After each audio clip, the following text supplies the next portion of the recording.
Hello, a very good morning class 8th students. Welcome to online class students. Today is your SST class. I am your SST teacher. So everyone take out your book and open history chapter 10.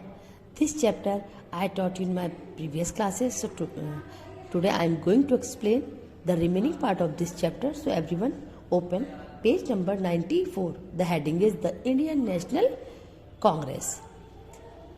You know students कि the nationalist movement जो हमारा राष्ट्रवादी जो movements थे हमारे, इसमें Indian National Congress ने भी बहुत अहम भूमिका निभाई थी.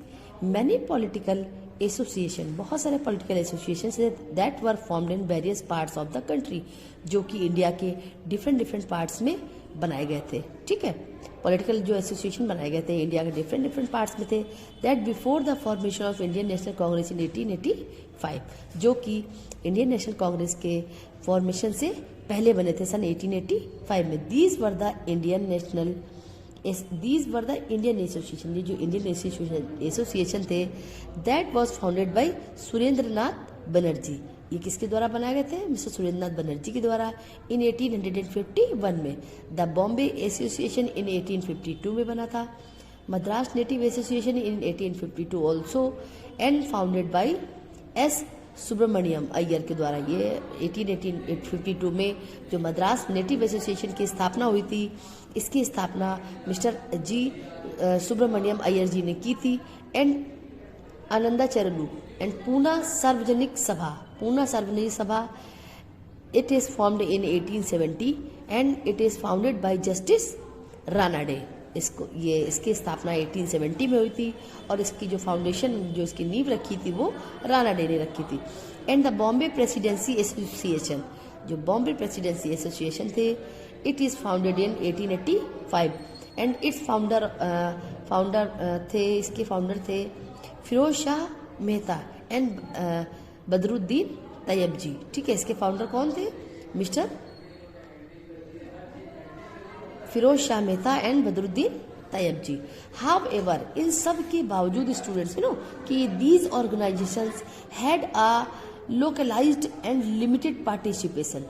ये जो ऑर्गेनाइजेशन थे they all had a localized and limited participation. ठीक है, इनकी लिमिटेड पार्टिसिपेशन, इसमें बहुत ज़्यादा लोग पार्टिसिपेट नहीं करते. और सून, जल्द ही द नीड वॉज फेल्ट, इस चीज़ की नीड समझ में आने लगी थी, फेल्ट होने लगी थी, लोगों को महसूस होने लगा था that for an all Indian political organisation, किसी ऐसे ऑर्गेनाइजेशन की स्थापना होनी चाहिए जिसमें जितने भी ऑल इंडियंस थे, जितने भी पॉलिटिकल ऑर्गेनाइजेशन थे, एक साथ सामने आ सके. The credit for giving a concentrate and final shape to this political, और इसका शेप, इसका क्रेडिट कि जो ये फाइनल शेप बना था इस पॉलिटिकल ऑर्गेनाइजेशन का, इसका पूरा जो ढांचा तैयार किया था, उसका पूरा क्रेडिट किसे जाता है? That goes to a retired English civil servant, जो कि रिटायर्ड इंग्लिश सिविल सर्वेंट थे, A.O. ह्यूम. ठीक है, इनको जाता है. And due to his efforts, उनके एफर्ट्स की वजह से, and with the support of Indian leaders, A.O. Hume, mister A.O. Hume की सपोर्ट एंड इंडियन लीडर्स के सपोर्ट्स की वजह से the Indian National Congress was formed. Indian National Congress की स्थापना हुई थी. ठीक है, इन कब हुई थी? इन दिसंबर 1885 में. इट्स फर्स्ट सेशन, इसका जो पहला सेशन था, हेल्ड एट मुंबई, ये मुंबई में हुआ था. Was प्रेसिडेंटेड over W.C. बनर्जी, जब वो हमारे W.C. बनर्जी इसके प्रेसिडेंट थे. And 72 delegates from all over Indian attended it, including Dadabhai Naoroji, Firoz Shah Mehta, Surendra Nath Banerjee and Badruddin Tyabji also. इसमें तकरीबन 72 लीडर्स ने पार्टिसिपेट किया था, जिसमें इनके नाम थे, कौन कौन थे? दादा भाई नौरोजी भी थे, फिरोज शाह मेहता थे, बदरुद्दीन थे, सुरेंद्र नाथ बनर्जी थे. They all were are include. Now the chief aims of Indian National Congress. अब जो इंडियन नेशनल कांग्रेस की जो स्थापना हुई थी ना स्टूडेंट्स, इनके what is the main aim, इसके मेन मुख्य उद्देश्य क्या थे? To promote and consolidated the feeling of national unity. क्या प्रमोट करना, किस चीज को बढ़ावा देना? कि फीलिंग ऑफ नेशनल यूनिटी, हमें राष्ट्रीय, हम सब के अंदर राष्ट्रीय एकता की भावना को जगाना, इसको कंसोलिडेट करना. To formulate and present popular demands before the government. ठीक है. थर्ड है to bring together leaders from different parts of the country. To bring together, उन सबको एक साथ लाना, लीडर्स को that are from different parts of the country, जो कि देश के डिफरेंट पार्ट्स से आ रहे थे, उन सबको एक साथ करके संगठित करना। Last to remove racial, religious and caste prejudice, जो पूर्व धारणाएं बनी हुई थी, जिसमें रेशियल पूर्व धारणा है कि आप वो गोरे हैं, वो काले हैं, रिलीजियस धार्मिक कि मुस्लिम है, हिंदू है, एंड कास्ट प्रेजुडाइज, इन सबको खत्म करना। To create public opinions in the country, और कंट्री में पब्लिक ओपिनियन को क्रिएट करना कि हम अपनी विचार, अपनी बातें उनसे कह सकें। द लास्ट है the early session of the Congress. Congress का जो सबसे पहला सेशन हुआ था वो कब हुआ था? The Indian National Congress held it's annual session every year. जो इंडियन नेशनल कांग्रेस की जब स्थापना हुई थी तो ये अपना एनुअल सेशन, हर साल ये लोग अपना एनुअल सेशन चलाते थे in different parts of the country, देश के अलग अलग पार्ट्स में। The second session was held in Calcutta, लेकिन जो इसका दूसरा सेशन था वो कहाँ हेल्ड हुआ था? कैलकाटा में। एंड प्रेसिडेड ओवर बाई दादा भाई नौरोजी, जो कि दादा भाई नौरोजी के उसकी निगरानी में था। Badruddin Tyabji was elected as the president of the third session, और जो बदरुद्दीन तैयब जी थे वो थर्ड सेशन था उसके वो प्रेसिडेंट नियुक्त किए गए थे। एंड उसको वो जो थर्ड सेशन था वो कहाँ हुआ था? Held at Chennai. वो कहाँ हुआ था? चेन्नई में हुआ था। Okay. George Yule presided over the fourth session. George Yule थे, उन्होंने फोर्थ सेशन को इसको प्रेसिडाइड किया था, which was held at Lucknow, जो कहाँ हुआ था? लखनऊ में। The British initially supported the activities of the Congress. The British, और जो ब्रिटिश थे इनिशियली अचानक से उन्होंने सपोर्ट किया the activities of the Congress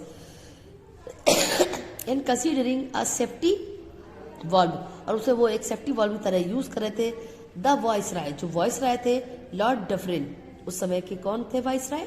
भाई उस समय ब्रिटिश युग था, जो ब्रिटिश में लॉर्ड डफरिन थे वो उस समय के, जिस समय ये इंडियन नेशनल कांग्रेस के फोर्थ सेशन चल रहा था वो उसके उस समय के वाइस रॉय थे। And considered the Congress as a link, उन्होंने कंसीडर किया था कि जो ये कांग्रेस की स्थापना हुई ये एज ए लिंक है between the British and the people of India, कि ब्रिटिश के बीच में, ब्रिटिशर्स के बीच में, एंड जो लोग हैं पीपल ऑफ इंडिया, उन दोनों के बीच में एक माध्यमिक लिंक का काम करेगी। कौन? Congress, Indian National Congress. The moderate face, अब इसका जो मॉडरेट फेस था, ठीक है, वो क्या था? द पीरियड फ्रॉम 1885 टू 1905, वो पीरियड जब 1885 से 1905 के बीच का जो ये मॉडरेट फेज पीरियड था, that is considered to be the moderate phase of Congress.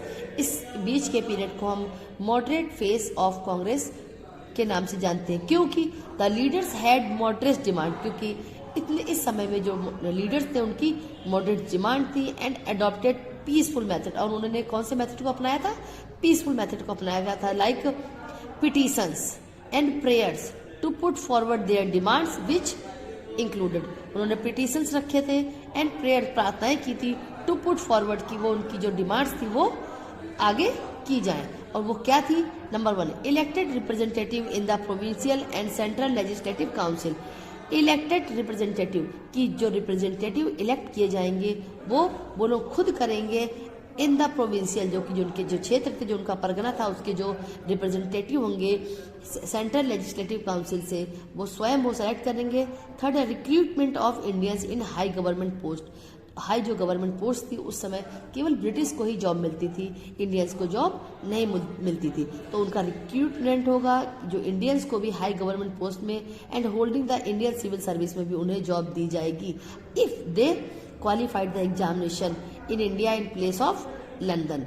और वो क्या करेंगे कि जो एग्जामिनेशन होता था आईएएस का या पीसीएस का, वो क्या होगा? एग्जामिनेशन इन इंडिया, वो एग्जामिनेशन कहाँ रखा जाएगा? इंडिया में रखा जाएगा, in the place of London, London की जगह। रिडक्शन ऑफ मिलिट्री एक्सपेंडिचर, जो मिलिट्री का एक्सपेंडिचर था उसको थोड़ा कम किया जाएगा। Changes in government economic policies to encourage growth of Indian industries. For the promoting education among the masses, education को थोड़ा प्रमोट करना था। And amendment of the arms act of 1878 according to विच, जिसके अनुसार इंडियंस वर प्रोहिबिटेड, जिसके अनुसार वो amendment जो आर्म्स एक्ट था उसको हटाया जाए, जिसके अंतर्गत क्या था कि इंडियन वॉज प्रोहिबिटेड, जो इंडियंस थे वो प्रोहिबिटेड थे, उनको वर्जित था फ्रॉम पोसेसिंग एनी आर्म्स विदाउट लिचेंस, कि वो किसी भी आर्म्स को विदाउट बिना छीले वो यूज जो कर सकते थे नहीं करने दिया जाता था उनको, तो अब इस बात को उनको ख़त्म करना था कि वो किसी भी आर्म्स को यूज़ कर सके. So students, I hope you all have to understand this part, the Indian National Congress, early session of the Congress and the modern phase of the Indian National Congress. So the rest part I will explain tomorrow.